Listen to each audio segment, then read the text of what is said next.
Assalamualaikum warahmatullahi wabarakatuh. Waalaikumsalam. Sabar ya Oke, Mang Tony.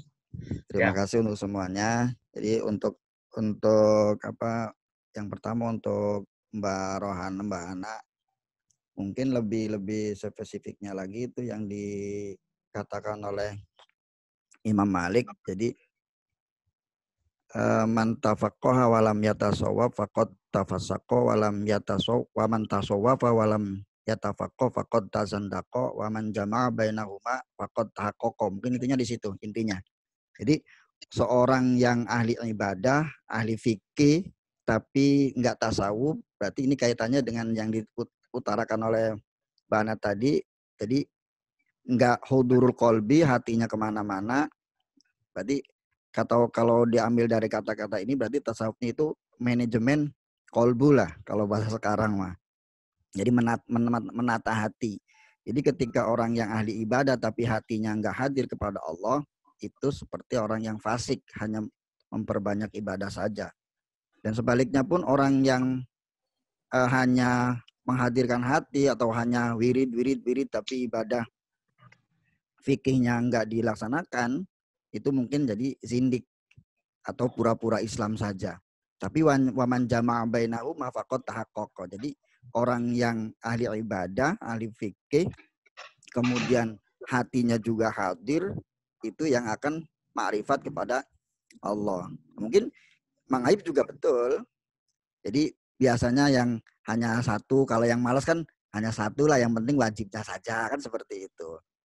Tapi untuk menyempurnakan nilai ibadah itu ditambah dengan 3, gitu, seperti itu. Kemudian ditambahnya dengan doa-doa, kan seperti itu. Itu mungkin yang pertama. Kemudian yang kedua masalah memang Islam itu indah.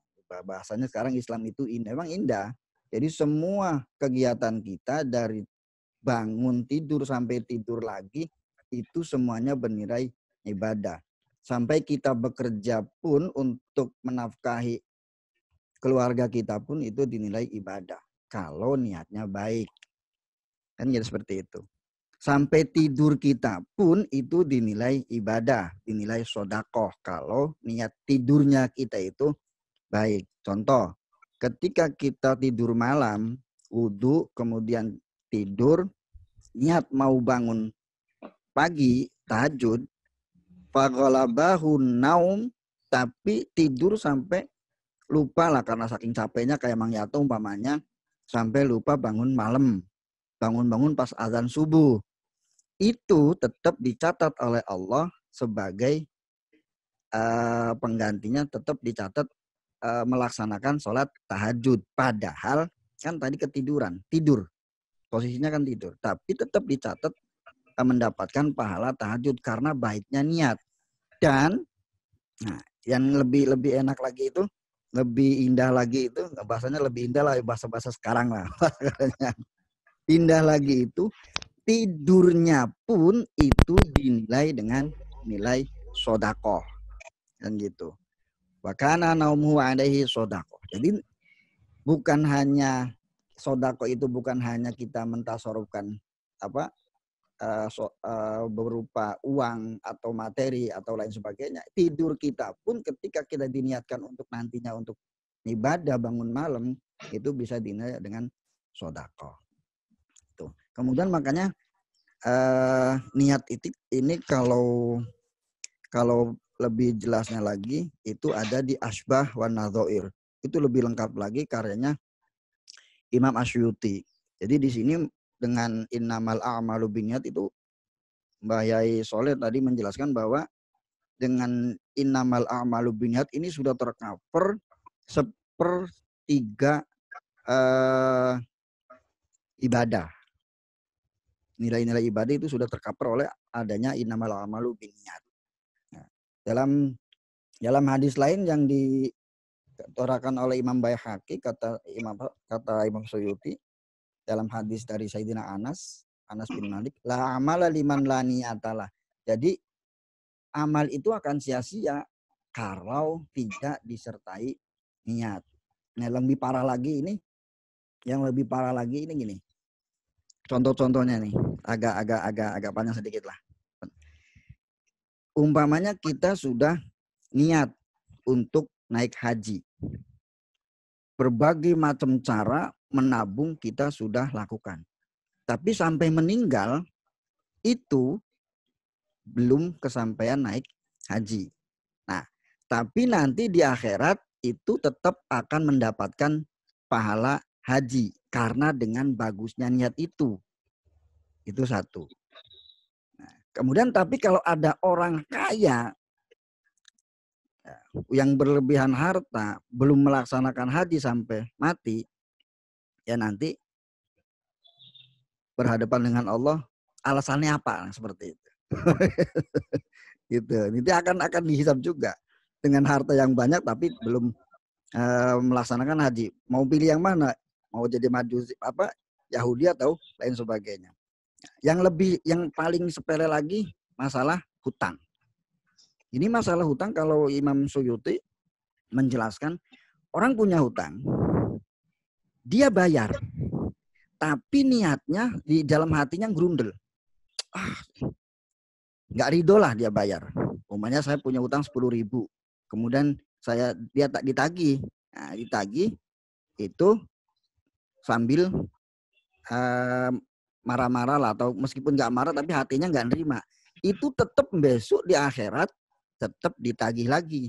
Karena apa? Karena hatinya tidak ikhlas untuk membayar hutang.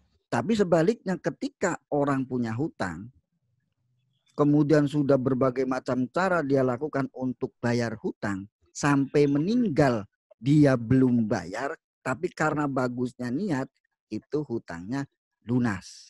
Itu indallah, di hadapan Allah. Mungkin itu saja. Wallahul muwaffiq ila aqwamit thoriq. Assalamualaikum warahmatullahi wabarakatuh.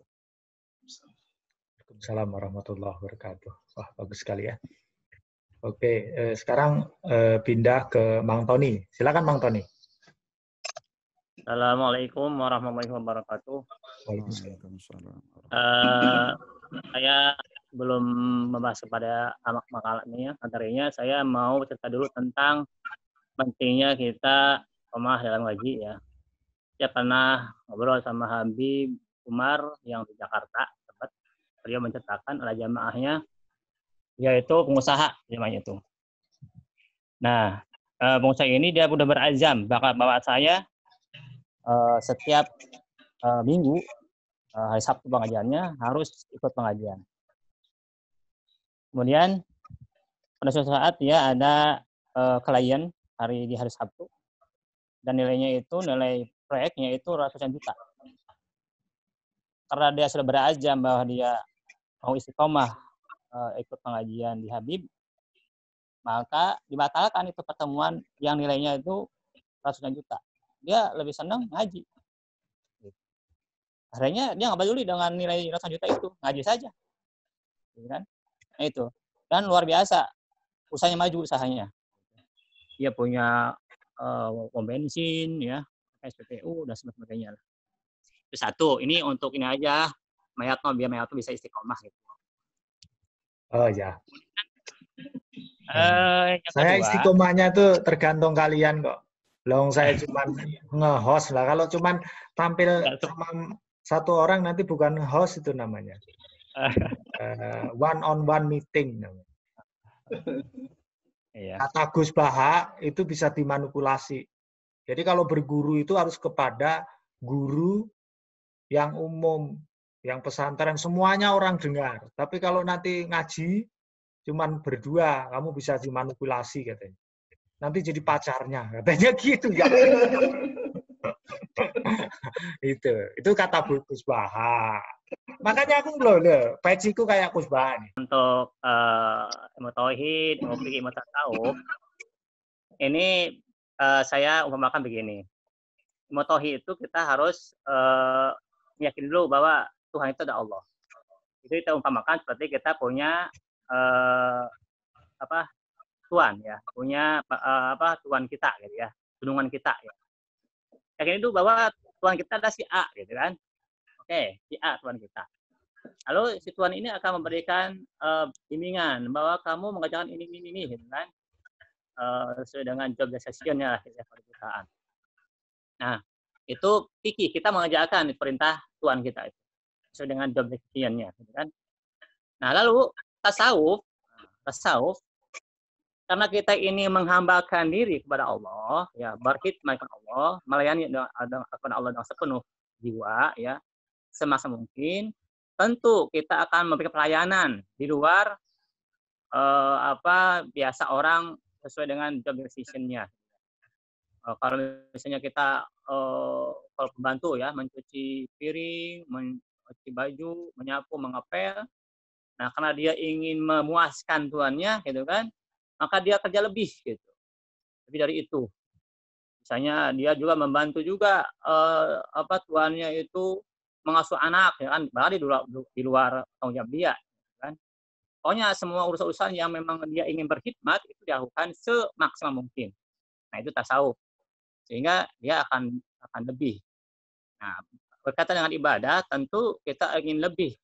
Karena Allah mah tidak butuh kepada ibadah yang sifatnya zahir. Tapi bagaimana hati kita mentauhidkan dirinya dengan Allah, gitu kan, supaya kita murni dengan Allah saja, gitu kan. Maka lepas semua urusan hati kita, kan, saya ujub, riya, takabur, lepas semua itu murni untuk Allah. Tentu itu dalam hal ibadah kepada Allah lebih daripada kita dengan Tuhan, gitu ya, dengan manusia. Itu barangkali perumpamaannya. Kemudian untuk ibadah ini Imam Ghazali mengarang kitab ya, Minhajul Abidin, ya, itu kan kitab yang terakhir dikarang oleh beliau, ya. Yaitu kalau bahasa Ustaz mah kegedohna ilmu Imam Ghazali, ya, pengalaman Imam Ghazali dalam menafaki ibadah kepada Allah. Itu disebutkan ada 7 akobah, ya. 1 akobah ilmu. Ilmu itu 3 itu yang wajib, ya, ilmu tauhid, ilmu fikih, ilmu tasawuf. Tauhid tentang itikat kita kepada Allah. Kalau itikat kita benar, insya Allah semuanya ikut. Kalau itikat kita salah, maka yang lain juga kebal gugur. Gitu. Maka penting ilmu tauhid, ini dasar sekali. Dia menjadi dasar semua amal-amal kita. Lalu setelah itu maka muncul ilmu fikih tentang tuntunan tentang ibadah kita kepada Allah, bagaimana yang pas, yang sesuai tuntunan Allah dan Rasulnya. Kemudian ilmu tasawuf itu lebih dalam lagi hati kita, bagaimana mempersembahkan ibadah punya untuk Allah saja. Itu perlu banyak latihan, ya, karena di situ menyangkut hati yang tidak semua orang bisa menilai hatinya. Gitu. Harus terus mengawasi hatinya karena ada lintas hati. Jadi seperti nanti ya, ada akobah yang berapa yang keempat masalah. Nah, setelah akobah yang pertama tentang ilmu, baru masuk ke akobah kedua tentang taubat. Nah, kita mau beribadah ternyata kita belum ada dosanya, maka perlu kita membersihkan dosa itu dengan taubat. Nah, ketika sudah kita bertaubat, dianggap bersih dosa kita, maka masuk kepada ibadah lagi. Maka tiba-tiba ada penghalang, perintah, awaik. Ada 4 di satu dunia, karena kita hidup dunia itu halang. Kedua kemudian makhluk, manusia dan sebagainya. Kita berhubungan makhluk, juga itu ada anak kita juga ada hal-hal yang mengganggu untuk kita beribadah. Ya kan? Makhluk bisa dengan istri, teman, anak dan sebagainya lah. Kemudian ada lagi setan. Karena setan selalu mengajak kepada keburukan. Selalu menyesatkan kita untuk supaya kita celaka. Lalu yang apanya adalah nafsu. Yang 4 itu yang penghalangnya. 1 dunia, 2 makhluk, 3 setan, 4 nafsu. Nah, setelah itu kita lawan dunia kita dengan tafaruk, dengan mensunyikan hati daripada dunia, lalu nafsu makhluk kita tafarud, menyendiri hati kita daripada makhluk, gitu ya. Syaitan kita dengan dilawan, ya, diperangi, lalu nafsu kita dengan digagahi, ditahan dengan tekanan takwa. Kemudian setelah kita sudah bisa mengalahkan itu, akan muncul lagi ya, awarid, penghalang. Ada 4 macam. Ada rezeki, karena kita hidup ini perlu makan, maka menjadi bimbang kita dan rezeki. Di mana besok makan, di mana saudara anak-anak saya, di mana keluarga saya. Itu awal bimbingan kita. Makanya kita harus tawakal. Kemudian yang kedua adalah al-akhtar, lintasan hati. Ketika kita ada suatu masalah, muncul pertimbangan hati, mau memilih A, B, C, nggak tahu mana yang maslahat di antara yang keluar itu. Maka kita harus tauhid kepada Allah, menyerahkan kepada Allah. Ketika kita menghadapi akhtar, lintasan hati yang muncul kepada hati kita.